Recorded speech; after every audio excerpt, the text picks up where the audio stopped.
1절에 있는 말씀 함께 봅시다. 사울의 집과 다윗 집 사이에 전쟁이 오래매 다윗은 점점 강하여 가고 사울의 집은 점점 약하여 가니라. 아멘. 본문에 있는 말씀 사무엘하 3장은요. 주제가 흥하는 누구지요? 다윗의 집입니다. 그 다음에 망하는 사울의 집입니다. 이게 오늘 본문의 주된 내용입니다. 예. 여러분, 흥한다고 하는 그 의미가 무엇일까? 흥하다. 망한다고 하는 의미의 그 첫 번째는요, 흥하고 망하는 것이 일시적인 게 아니에요. 일시적이라면 우리가 굉장히 민감할 거예요. 오늘 예배 안 드렸더니 문제가 있네? 그러면 아마 오늘 못 나올까? 나올까? 예? 나 오늘같이 쉬는 날 하나님 앞에 오기 좋은 날이 어디 있겠어요? 일시적으로 하나님이 일하시는 그때마다 하나님께서 그들의 삶 속에서 무언가를 하신다면 우리는요, 못 견딜 거예요. 하나님은, 따라서 합시다. 축복도, 뭣도요? 망한다고? 뭐라고 되어야 되나? 저주는 좀 표현이 그렇습니다만, 저주도요, 점진적입니다. 오늘 이 얘기를 하고 싶어요. 점진적이다. 그러니까 보이지 않게 나가는 거예요. 그러니까 복도 하나님이 주시는 복은요, 한 발 알지 못하게 젖어들게 하시는 하나님의 그 은혜가 복인 거예요. 근데 더 무서운 거는요, 사울의 가정이 망하는 것도 뭐다고요? 점진적으로, 서서히. 그러니까 망하는 줄 모르는 거예요. 망하는 줄 알았더라면 그렇게 했을까요? 예? 여러분, 망하는 사람은요, 하나님에게서 벗어나는 사람들은요, 그렇게 벗어나는 줄 모르고 가다가 하나님이 그 순간적으로 심판할 때만 느껴지는 거예요. 얼마나 무섭습니까? 심판할 때만 느껴진다니까요. 마지막에 하나님이 그를 하늘과 땅을 나누신 것처럼 천국과 지옥을 나누는 그 분기점에서 떨어질 때 느끼는 게 이거예요. 점진적이라고 하는 개념은. 그래서 하나님은 일시적으로 뭔가 눈에 보이게 일하신 하나님이 아니에요. 보이지 않게. 그저, 그러면 과연 왜 흥했을까? 이유가. 여러분 한번 생각해 봅시다. 다윗이 왜 흥했을까? 항상. 왜 이 가정은 흥했을까? 무슨 이유가 뭐예요? 네? 믿음이에요. 믿음. 우리는 한마디로 모든 걸 통틀어서 말했을 때 뭐라고 표현한다고요? 믿음이라는 표현을 써요. 누구를 바라보는 믿음? 하나님께. 하나님을 바라보는 믿음이 뭐하지 않는다? 변하지 않는다는 거예요. 그러니까 하나님 가운데서요, 흥하는 가정의 특징은 뭐라고요? 믿음이 있다는 거예요. 그러니까 믿음을 놓치는 순간은 어디로 간다고요? 사울의 가정처럼 이렇게 쇠퇴해 갈 수밖에 없어요. 그러니까 우리가 믿음을 붙드는 이유는 왜 그래요? 왜 그래요? 하나님을 뭐 받고 살려고요? 복 받고 살려는 거예요, 사실은요. 예. 이 땅에서만이 아니라 하나님 나라에까지도 하나님 앞에 설 수 있는 사람이 되려고 변하지 않는 거예요. 예. 근데 사울은 망하는 가정이었기 때문에 믿음이 아니라 불신앙이에요. 믿음은 이야기할 것도 없어요. 믿음의 사람의 신앙이라고 하는 건요, 뭐로 드러났냐면 믿음은 신앙으로 드러나는 거예요. 믿음은 신앙으로. 신앙이 변하지 않아요. 신앙이 변하지 않는다는 얘기는 다윗의 마음이 처음이나 그리고 자신이 유대의 왕이 되었을 때나 앞으로 통일 왕국을 이루어도 그는 변한다 안 변한다? 안 변해. 이걸 뭐라고 한다고요? 믿음을? 믿음이 신앙인 거예요, 여러분. 근데 신앙이 뭐가 되면요? 불신앙이 되는 사람은 믿음을 논할 가치가 있다 없다? 예? 논할 가치가 없는 거예요. 믿음을 논할 수가 없어요. 불신앙인 사람은 신앙이 없는데 믿음을 어떻게 논하겠습니까? 그러니까 다윗이 흥한 이유는 뭐 때문에? 믿음 때문에. 그 분량이 이렇게 올라서 있는 거예요. 근데 망하는 사울은 믿음이 아니라 뭐예요? 신앙조차도 불신앙이라는 거예요. 믿지 못하고 세상 길로. 불신앙이라는 얘기는요, 신앙이라는 얘기는 믿음의 길로 걸어가는 행동을 가진 게 신앙이고, 불신앙은 거꾸로 가는 거예요. 그러니까 믿음의 대상은 여기에 있는데 글로 가지 아니하고 어디로 간다고요? 거꾸로 가기 때문에. 그럼 봅시다. 하나님께 향하는 다윗, 이게 뭐라고 표현했죠? 믿음. 믿음을 바라보면서 순종이라는 것과 이렇게 신앙이 순종으로 갔다면 누구는요? 사울은 그 가족은 어디로 갔어요? 불신앙이에요. 믿음의 대상이 하나님이 아니라 오히려 누구지요? 귀신이다. 불신앙의 모습으로 흘러갔기 때문에 그 가정은 뭐 할 수밖에 없었다? 망할 수밖에 없었어요. 두 번째는 믿음이었어요. 하나님은 점진적으로 일하시고, 졸려요? 졸리세요? 한 4시간 반, 많이 못 잤지라? 그래도 쌩쌩합니다. 이렇게 그냥 얼굴들이 이렇게 힘이 하나도 없습니다, 가리들이. 이해가 안 돼? 되죠? 세 번째는 오늘 다윗의 특징은요, 오늘 신앙적으로 보면 겸손한 사람이에요. 인간관이 그래요. 인생관이. 따라서 인생관이 뭐한 사람이다? 겸손한 사람. 이게 성경에서 우리가 쭉 훑어보면 그는 어떤 사람이냐 하면 늘 겸손한 사람. 하나님은 겸손한 자를 오래 붙들어요. 그 겸손한 자의 가정을 복주시는 거예요. 그러니까 저는 신앙은, 믿음은 뭐 해야 된다? 겸손이다. 하나님 앞에만 겸손한 게 아니라 사람 앞에도요. 늘 겸허하게 낮은 자의 모습을 가지고 있어야 하나님이 그 사람을 붙들어 주는 거예요. 근데 사울은 교만이잖아요. 교만. 여러분, 사울이 교만했는데 사울만 교만했을까요? 사울만 교만했을까요? 사실 하나님이 쓸만한 자녀들은 사울과 함께 다 죽었어요. 사울의 그 모습을 안닫고 원래 하나님이 부르셨을 때 요나단 같이 그런 하나님이 쓸만한 사람, 겸손한 사람이 있었으면 아마 그 가정도 사랑했을 거예요. 어차피 북이스라엘과 남유다가 나눠져 안 나눠져요? 나눠져요. 그건 하나님의 섭리일 수도 있어요. 나눠지는데 하나님께서 또 그들을 통해 일하셨을 텐데 하나님의 우리 계획은 우리가 알 수가 없잖아요. 그죠?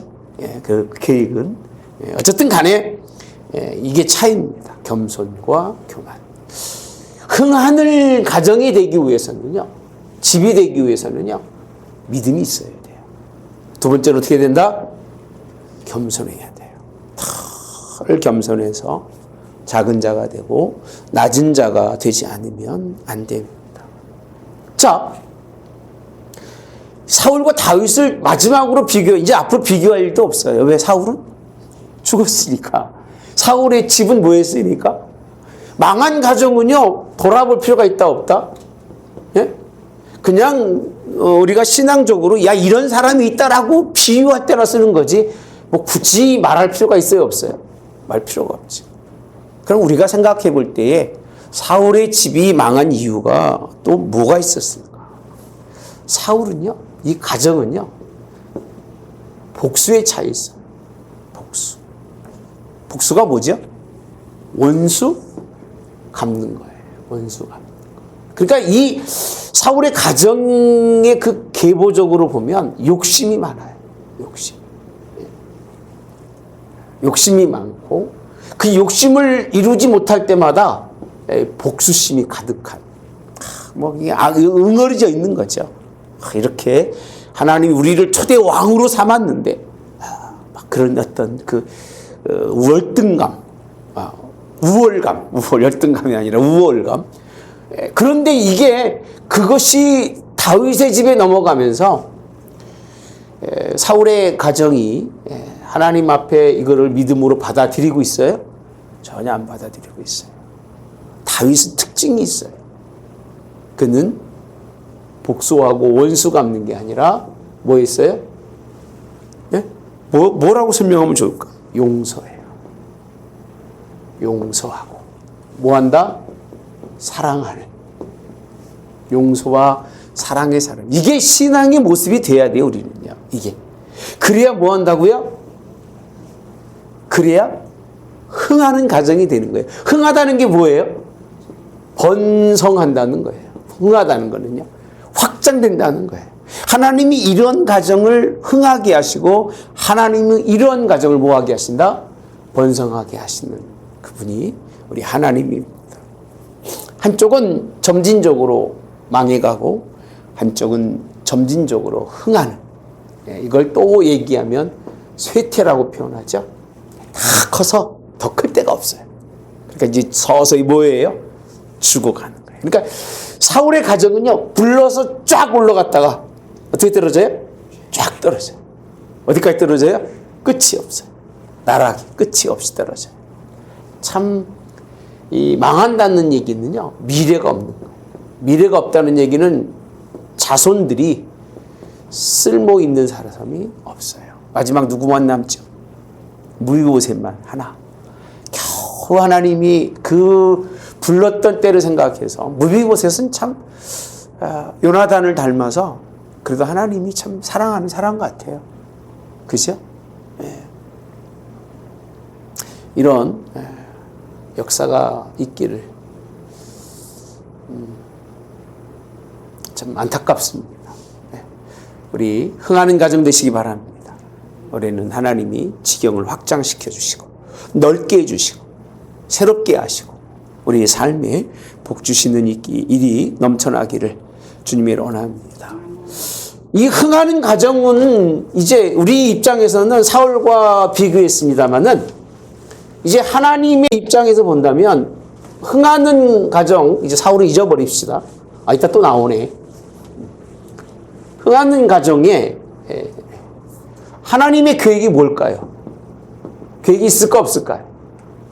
흥한다는 얘기는요, 하나님의 계획이 있다는 거예요. 그 가정에는 미래가 있다는 건요, 하나님의 뜻이 그곳에 뭐 한다는 거죠? 존재한다는 거예요. 하나님의 뜻이. 그러니까 하나님이 그를 통해서 뭔가 일할 때에 흥하는 가정이라고 표현합니다. 믿음의 뭐라고 하죠? 역사가 일어날 때. 예. 근데 이 믿음의 역사도요, 이들이 쫙 올라갔다가 망했지만 하나님이 사랑하는 가정은요, 그냥 어떻게 올라가는 거예요. 아멘. 어디까지 가야 돼요? 천국까지. 변함없이. 이러면 얼마나 좋을까. 다윗은 그랬어요. 그죠? 다윗은 이 자리까지 흔들림이 없이 올라갔어요. 자식들이 또 올라가다가 떨어졌긴 했습니다만 안타깝지만 하나님은 이 뜻을 이루는 자를 버리지 아니하기로 다윗을 그래서 왕으로 삼으셨을 때 하나님 그를 통해서 예수 그리스도의 나라까지 이르도록, 얼마나 멋있는 말씀이에요. 믿음의 역사를 하나님의 그 뜻을 위해서 존재할 때가 뭐 할 때다? 흥할 때예요. 교회도 흥할 때는요, 구원의 역사가 일어날 때가 흥할 때예요. 올해는 그렇게 될 줄 믿습니다. 늦지 않았어요. 이제 열심히 하면 하나님이 흥하는 교회로 그렇게 만들어 주시고 이끌어 주실 줄을 믿습니다. 하나님의 믿음의 역사, 다시 말하면 언약의 성취가 온전히 이루어지지 않고 지속적으로 이루어져 가는, 한 발 한 발 하나님의 뜻을 이루어 갈 수 있는 그런, 신앙적으로 본다면 흥하는 신앙은 이런 신앙인 거예요. 여러분들이 그렇게 되길 바랍니다. 하나님 여러분에게 뜻을 두고 계획을 가지시고 하나님이 나의 존재가 있어야 할 이유가 있을 때는 흥하지만 존재할 이유가 없을 때는 흥하는 게 아니라 망하는 거라, 이렇게 표현해 주고 있습니다. 제가 한 얘기는 아니잖아요. 3장 1절에 사울의 집과 다윗의 집 사이에 그렇게 되어 있습니다. 뭐가 오래돼 있어요? 전쟁이 오래매 다윗은 점점 뭐하고 강하여 가고 사울의 집은 점점 약하여 가는데 2절부터 보면 자식들을 쭉 설명합니다. 쭉 설명해 주고 있어요. 자녀들이 그 이름을 쭉 설명하면서 번성하는 그런 가정. 그러나 사울의 집의 그 망하는 가정의 특징은요, 형제가 없어요. 형제가 하나님이 다 끊어내셔서 형제들 가운데 불화가 생기고, 그래서 힘을 모으지 못해요. 다윗의 집도 결국은 이제 나중에는 정치적으로 흘러가면서 이런 일이 생기죠. 형제가 형제를 죽이고 아들이 부모를 배반하는 일이 생깁니다. 참, 그래서 저는 이렇게 표현해요. 다윗의 신앙은 어떻게 본다면 신앙의 승리지만 사울의 가정이 망하는 건요, 정치적인 색깔을 가져서 그래요. 정치적 색깔 가지면 안 돼요. 망합니다. 상당히 정치가잖아요, 사울은. 그죠? 예. 다윗은 정치가가 아니에요. 그냥 하나님만 바라보는 사람인데, 사울의 가문은 정치적으로. 다윗도 정치적으로 흘러가면서 문제가 생겨요, 안 생겨요? 생겨요. 그래서 주의 종들은 정치하면 돼요, 안 돼요? 안 돼요. 우리는 정치에 관심을 가질 필요가 없어요. 신본주의로만 살아가면 우리가 하나님이 기뻐하게 아마 그렇게 이끌어 주실 줄 믿습니다. 예. 정권의 이양을 통해서 두 집안이 싸우는데, 그렇죠? 싸움이라고 돼 있죠. 싸움을 뭐라고 표현하죠? 전쟁이라고 표현합니다. 전쟁 때문에 어떻게 됐다? 이 전쟁이라고 하는 도구 때문에 흥하고 망하는 이 사건이 있다고 성경은 이야기해 주고 있는 것. 여기까지가 우리가 첫 번째 볼 수 있는 그런 모습입니다. 다윗의 가정은요, 다윗의 가문은 이 전쟁의 싸움을 통해서, 싸움이라고 하는 걸 통해서 무엇을 이루어 갔느냐 하면 이 전쟁을 통해서 연단이죠. 연단, 그리고 화합입니다. 하나로 뭉치는 일이 생기는가 하면 이 싸움이요, 영적 싸움도 똑같아요. 믿음의 영적 싸움을 쫙 싸우면 가정이 하나가 되는 거예요. 그죠? 그건 분명한 거예요. 그 가정이 막 연단을 받을 때마다 막 뭉쳐서 기도하고 막 그러는데, 이 사울의 가정은 전쟁이 오래되면 오래될수록 연단과 화합이 이루어지는 게 아니라 오히려 아브넬이 그때 군대 장관이잖아요. 그죠? 이 아브넬이 어떤 사람이 돼요? 자기의 아버지 사울의 첩을 이제 취합니다. 이게 법적으로 굉장히 문제가 있는 겁니다. 그래서 이 문제 때문에 상당히 문제가 되죠. 8절에 가보시면, 7절에 가보시면 사울에게 첩이 있었으니 이름은 리스바요, 아야의 딸이더라. 이스보셋이 아브넬에게 이르되 내가 어찌하여 내 아버지의 첩과 통관하였느냐. 아브넬이 이스보셋의 말에 매우 분하게 여겨 이르되 내가 유다의 계머리냐라고 되어 있어요. 내가 오늘 당신의 아버지 사울의 집과 그의 형제와 그의 친구에게 뭘 베풀었어요? 은혜를 베풀어라고 되어 있어요. 그러니까 사울의 집은 왕이 있지만 왕보다 더 높은 사람이 누구예요? 아브넬이에요. 내가 개머리냐? 개머리라는 얘기는 인간도 아니고 그냥 개들 중에 머리냐라는 그 뜻입니다. 그렇게 표현하면서 아브넬이 이 연단을 통해서 화합이 이루어지는 게 아니라 이 사울의 가정은 분단이 생기는 거예요. 분단하면 망해요. 한국도요, 우리가 분단되면 망해요. 진짜 망합니다. 잠깐이면 망하는 거예요. 세우는 건 오래 걸려도 무너뜨리는 건 어렵죠. 그죠? 여러분 집에 가셔서 한번 성랑 그 옛날에 가구로 이렇게 그 우물정자에 올렸던 거 해보셨어요? 예? 해보셨어요? 참 얼마나 그냥 손 떨려가면서 올려놓고, 예? 항상 해보셨어? 딴 생각하고 있는 거? 안 해보셨어? 근데 왜 딴 생각하고 있는 것 같아? 이렇게 해놓잖아요. 그죠? 하고 나면 갈수록 이게 좁아져 가요. 넘어져 안 넘어져요? 그냥 부르면 그냥 넘어져요. 그냥 아무 가치가 없이 넘어지는 거예요. 분단은 망하는 거예요. 근데 망하는 징조가 뭐냐면 하나님이 세운 사람의 그 권위를 잃어버려요. 그 권위가 나누어져요. 그래서 교회는 권위가 나눠지면 안 돼요. 하나님이 왕이시고, 할렐루야. 오직 예수님이 우리의 모든 것 대신 그 권위 속에 모든 이가 굴복해야 되는 거예요. 이게 이 권위가 무너지고 나면요, 그 권위가 무너진 곳에서는 위험이 쓸 수가 없는 거예요. 위험이 안 쓰면 뭐가 안 돼요? 질서가 없어요. 질서가 없으면 무너지게 되어 있는 거예요. 그래서 3장에 있는 말씀에 이 문제 때문에요, 이제 그렇게 표현합니다. 9절에 보면 여호와께서 다윗에게 맹세하신 대로 내가 이루게 하지 아니하면 하나님이 아브넬에게 벌 위에 벌 내리신 무하다 마땅하니라라고 되어 있어요. 그러니까 무슨 뜻이냐면 이 하나님의 신앙대로 살아가면요, 저는 목회자로서 왜 이렇게 막 꼭 하나님의 뜻대로 살아가느냐라고 물어보면 이렇게 해야 권위를 안 잃어버리는 거예요. 내가 여러분들에게 인간적인 모습을 보이잖아요. 그러면 지금 이 시대의 권위가 무너지는 것은 잠깐입니다. 특히 교인도 얼마 안 되고 이런 방송이 되니까 보시라고 그러세요. 목사가 이것저것 일 다 하고 그러고 나면 일꾼인 줄 알아요, 사람이. 일이나 하는 사람인 것처럼 생각하기 쉽겠지만 하나님의 말씀을 전하면서 하나님의 뜻대로 서가면요, 그때는 하나님이 뭘 세우신다고요? 권위, 말씀의 권위를 세워주시기 때문에 그 역사는 끊이지 아니하고 그 역사는 멈추지 않는 거예요. 할렐루야.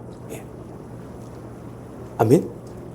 우리는 이 하나님이 세우신 권위가 오늘 아브넬이 틀린 말이에요, 맞는 말이에요? 맞는 말이잖아요. 성경대로 보면 다윗에게 이스라엘 왕을 삼기로 했기 때문에 너는 왕도 아니라는 거예요. 아브넬이 바라볼 때. 결국 아브넬이 시간이 많이 지나가서 아브넬이 이제 다윗에게 찾아가서 이제 오기로 하죠. 누굴 데리고 온다고 그러죠? 미가를 이제 데리고 오는 그런 와서 또 이제 만나서 막 잔치를 베풀어요. 묘한 일이 한 가지가 있어요. 여러분, 아브넬이 죽은 것이 하나님의 뜻일까요? 아닐까요? 한번 물어볼게요. 강사님 생각한테. 몰라? 왜 이렇게 침울해? 이건사님, 하나님 뜻일까요? 아브넬의 죽음. 어떻게 생각해야 되나요? 아브넬의 죽음은 사실 아브넬은요, 존재가 하나님 나라에 필요하다? 아니면 아니다? 필요하지 않아요. 이 사람은요, 이미 권위를 인정하지 않는 사람이에요. 근데 다윗은 아까 말씀드렸잖아요. 용서와 사랑이 그 속에 있기 때문에 그가 자기에게로 뭐 할 때 돌아온다고 할 때에 그를 뭐 하는 거죠? 받아주는 거예요. 받아주는 거. 자기 스스로 판단하거나 정죄하지 아니하고 누구에게 맡기는 거죠? 하나님께 맡기는 거예요. 그런데 여기 놀라운 또 한 가지가 있어요. 이 아브넬이라고 하는 존재를 다윗의 집에서도요, 뭐 하는 사람이 있어요? 미워하는 사람이 있어요. 누구죠? 요압이에요. 요압은 왜 자기 동생이 누구 때문에 죽어요? 아브넬 때문에 죽기 때문에 이게 마음속에 그래서 사울의 집에도요, 누구 같은 사람이 있다고요? 다윗의 집에도 사울의 집과 같은 사람이 있어요. 믿음의 다 공동체라고 그래가지고 그런 것만은 아니에요. 그죠? 누가 그런 거냐면 요압이 일생을 보시면요, 참 안타까워요. 일은 일대로 하고 충성은 충성대로 하고 나라가 위급할 때 그냥 하셔서 그냥 얼마나 애쓰는지 몰라요. 압살롬 때 보면은요, 정말 충신이에요. 충신인데 한 가지예요. 작은 일에 요 마음을 품지 못해서 그래요. 용서하는 마음, 이해하는 마음, 관용하는 마음이 없어요. 자기 판단에 비추어서 자기가 심판하고 자기 판단에 비추어서 자기가 판단하고 자기가 결정해서 사람을 뭐 하는 거죠? 죽이는. 그 살인이라고 표현합니다. 죽여서는 전쟁이 아니고 평화의 때에 죽여서는 안 되는 사람을 뭐 한 거죠? 죽인 살인이에요. 이 살인은 하나님께 용서받을 수 있다 없다? 정당하지가 않다는 거예요. 정당하지가 않다. 그러고 보면 사실 다윗의 가정이라고 하는 이 가정에도 이런 사울의 모습들을 가지고 있는 사람이 있는가 하면 사울처럼 아주 망한 가정인 것 같지만 여전히 그 속에 있는 하나님의 섭리와 뜻을 품고 있는 사람도 있다 없다? 있다는 거예요. 이게 하나님이 3장에서 우리에게 주시는 말씀입니다. 22절 이하에 가보면요, 다윗의 신복들과 요압이 적군을 크게 치고 노략할 때에 적인 전쟁 나가 있는 거예요. 그때 이제 아브넬이 왔다 간 거예요. 이 부분을 보고 평안이 갔나이다 이렇게 해서 지금 언제까지 나오느냐면요, 오늘 39장을 9절까지 나와요. 그래서 27절에 가보면 아브넬이 헤브론으로 돌아오며 요압이 더불어 조용히 말하는 듯 그를 데리고 성문 안으로 들어가서 거기서 배를 찔러 죽이니 이렇게 되어 있습니다. 배를 찔러 죽였다. 피 흘리는 값은, 피값은 하나님이 찾아요. 무서운 거예요, 피값은. 하나님만 피 흘리실 수 있고 하나님만 생명을 주장할 수 있지 사람이 그 피값을 찾을 수 있다 없다? 없어요. 이런 판단하는 자리에 안 가는 게 굉장히 좋은 일이죠. 그래서 이제 이 말을 듣고요, 28절에 가면 여호와 앞에 영혼이 무지하다고 되어 있습니다. 나와 그렇게 얘기하시죠. 우리 한번 28절에 보면 시작. 그 후에 다윗이 듣고 이르되 내 아들 아브넬의 피에 대하여 나와 내 나라는 여호와 앞에 영혼이 무죄라고 표현합니다. 무죄다. 그러니까 이 피값이 내 가정은 물론이고 내 나라에는 이게 전혀 상관이 없다는 건 우리와는 상관이 없다는 거예요. 그 다음에 뭐라고 되어 있어요? 그 죄가 누구의? 요압의 머리와 그의 아버지의 온 집으로 뭐하라? 돌아간다는 거예요. 얼마나 사울에 가지고 있었던 그 가정에 어떻게 보면 저주 같은 저주가 아브넬 한 사람을 잘못 죽인 것 때문에 그 저주가 거기에 임하게 됩니다. 뭐라고 되어 있죠? 요압의 집에서 백탁병자, 나병 환자, 지팡이를 의지하는 자, 칼에 죽은 자, 양식이 떨어진 자가 뭐하지 않는다? 끊어지지 않는데요. 이게 얼마나, 이게 누구 가정이 이랬어요? 이게 누구 가정이 이렇게 됐어요? 여러분? 사울의 가정이 이렇게 됐어요. 여러분. 사울의 가정. 우리는 이런 모습들을 성경에 곳곳에서 설명하죠. 엘리 가정도 마찬가지고 사울의 집도 마찬가지예요. 믿음으로만 살면 하나님이 어마어마하게 은혜를 주시고 복 주시는데 왜 믿음대로 살려고 하지 않는지 모르겠어요. 주님만 바라봐도 부족함이 없을 텐데 하나님을 잃어버리고 자기가 하나님 대신 하려는 교만입니다. 권위를 인정하지 않는 것처럼 무서운 교만이 없어요. 자, 30절에 가보시면요. 요압과 그 동생 아비새가 아브넬을 죽인 것은 그가 기브온 전쟁에서 자기 동생 아사엘을 뭐한 것이다? 죽인 까닭이다. 전쟁에서는 죽고 죽이는 것이 그럴 수 있는 일이지만 평화의 때에 사람을 죽이는 일은 된다, 안 된다? 안 된다. 그래서요, 다윗은요, 함께 있는 모든 백성에게 말합니다. 옷을 찢고 굵은 배를 띠고 아브넬 앞에서 뭐하라? 애도하라. 소리 높이 웁니다. 애가를 짓습니다. 그리고 자, 이렇게 표현합니다.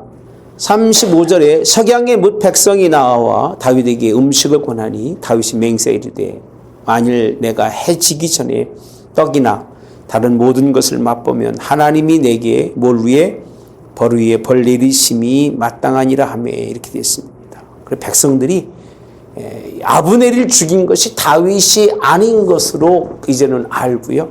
온 무리가 왕이 하는 일을 기뻐한다고 되어 있어요. 이렇게 다윗의 가정은 하나님이 그를 번성하게 하시고 그의 모든 하는 일이 오해가 되지 않게 하시고 그렇게 하나님의 뜻대로 사는 사람인 것, 순종하는 사람인 것을 누가 알도록? 백성이 알도록. 그래서 백성들이 그와 하나가 될 수 있는 길을. 여기서 한 가지 팁. 왜 하나님은 요압을 이렇게 쓰셨을까? 이게 참 아픈 일이에요. 우리는요, 하나님의 선한 일에 쓰여지기를 축복합니다. 누가 그렇게 쓰여지는 것에 대해서 여러분, 그렇게 신경 쓸 필요가 없어요. 내가 그렇게 안 쓰여지고 하나님이 내가 선한 도구로 쓰여지기를 원합니다. 그래서 오늘 38절에 가보시면요. 왕이 그의 신복에게 이르되 오늘 이스라엘의 지도자여 큰 인물이 죽은 것을 알지 못하느냐. 내가 기름 부음 받은 왕이 되었으나 오늘 약하여져서 수르야의 아들인 이 사람을 제어하기 너무 어려우니 여호와는 악한 자에게 그 악한 대로 갚으실지니라. 이렇게 표현합니다. 이건요. 굉장히 아주 다윗의 그 가정을 향한 회개의 촉구예요. 그러니까 이 요압의 가정에 같이 하나님의 일을 시작했던 그 첫사람들이잖아요. 다. 그죠? 그 식구들이 다. 그것 때문에 그것이 무슨 큰 힘인 것처럼 다윗에 대해서 억압하고 하나님의 신앙의 일에 대해서 압박했던 그 부분은 뭐라고 표현한다고요? 악행한 자에게라고 표현합니다. 악행이라고 표현해요. 악을 행한 자이기 때문에 악한 대로 하나님이 갚으시겠다고 앞에서 말한 거를 다시 한번 재차 설명해 주고 있는데 참 아픈 건 그렇게 충성하고도 이렇게 버림받는 사람이 있다는 거예요.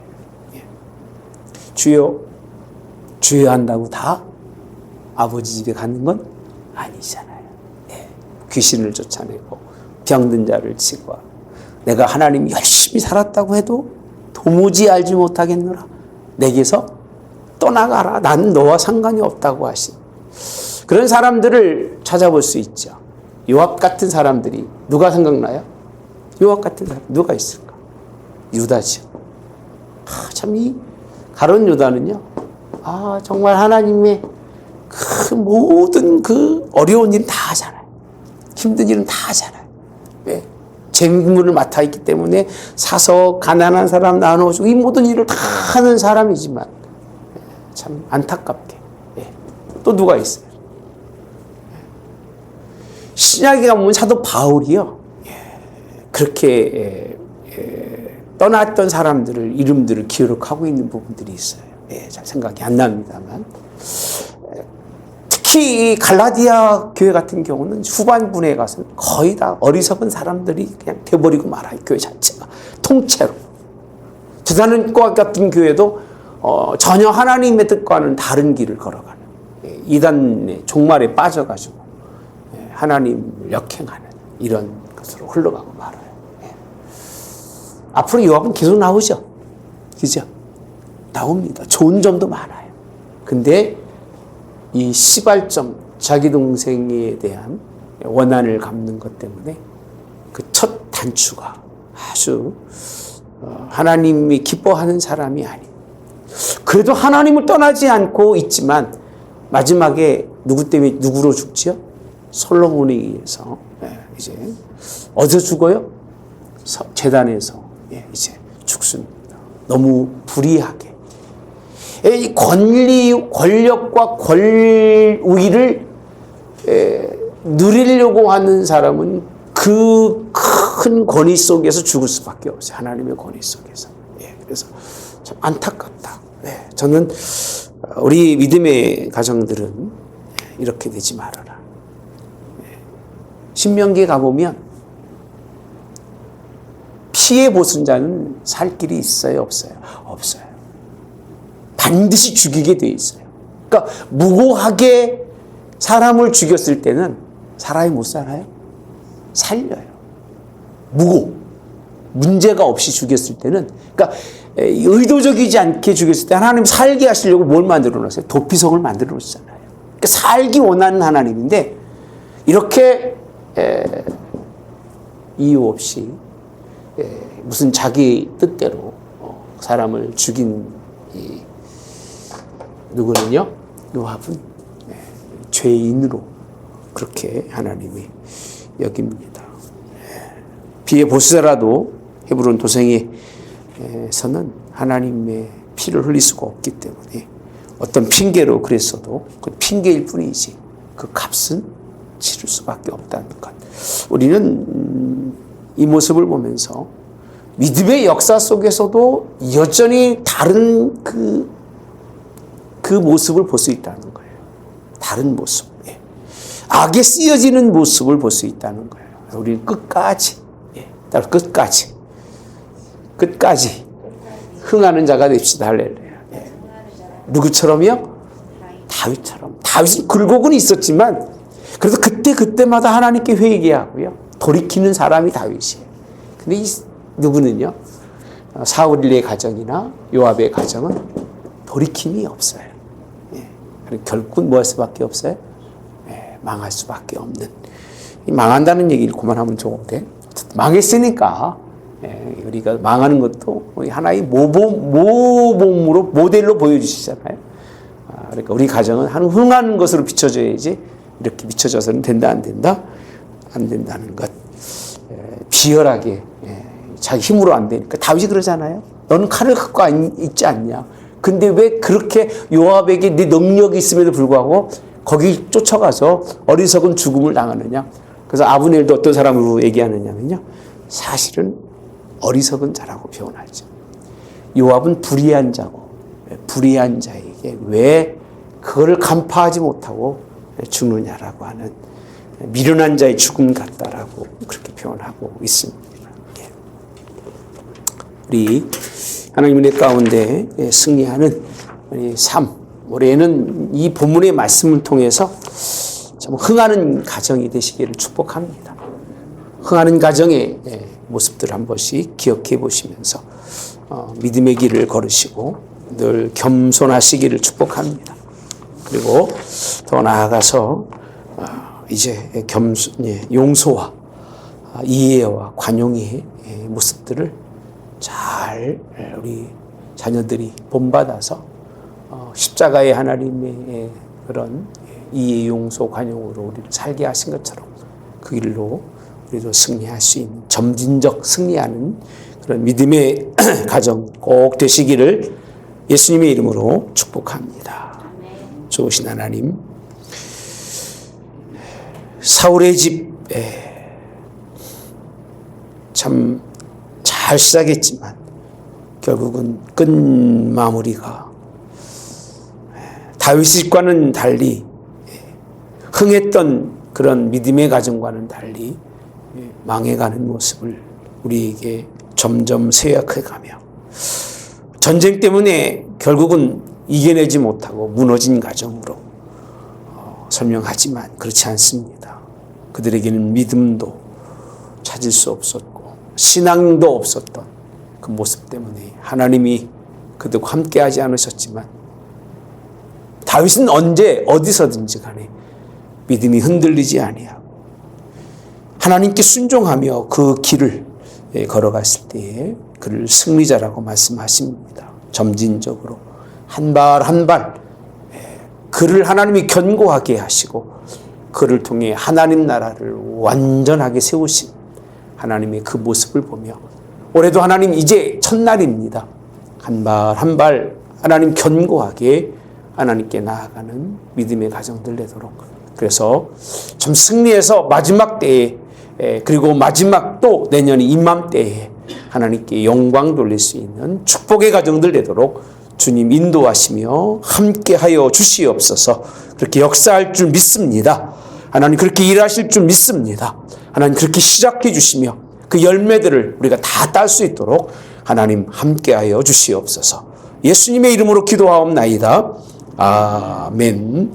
하늘에 계신 우리 아버지여, 이름이 거룩히 여김을 받으시오며 나라의 임하옵시며 뜻이 하늘에서 이루어진 것 같이 땅에서도 이루어지이다. 오늘날 우리에게 일용할 양식을 주옵시고 우리가 우리에게 죄 지은 자를 사하여 준 것 같이 우리의 죄를 사하여 주옵시고 우리를 시험에 들게 하지 마옵시며 다만 악에서 구하옵소서. 내게 나라와 권세와 영광이 아버지께 영원히 있사옵나이다. 아멘.